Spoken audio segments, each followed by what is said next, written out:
Hey guys, welcome to Roost Vans. This is our latest build, Maurer. Now this is a 144 Sprinter 4x4 with a overhead awning that extends out about 10 feet, as well as a passenger kitchen cabinet with accessible doorway fridge, couple of drawers.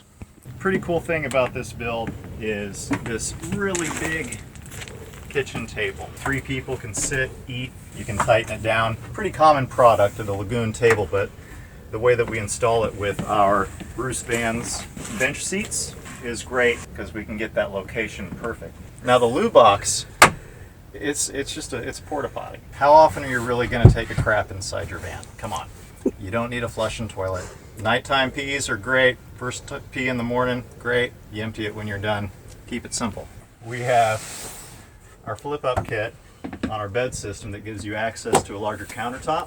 In this van we have a on-demand inline water warming feature, typical fold-down glass top sink.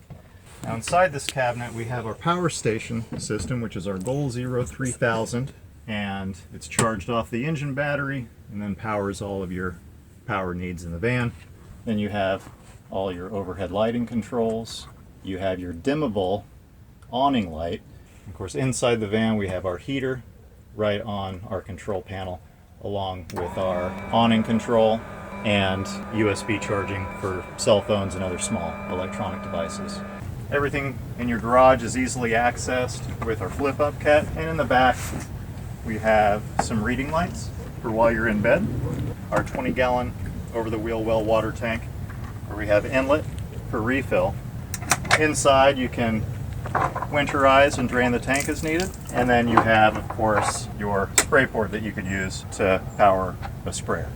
And then we also have a water monitor here as well. You'll see from the back here we have some upper cabinetry on both sides, and in this van build we went ahead and put in insulated window covers. Check us out at roostvans.com for any of your building or DIY product needs.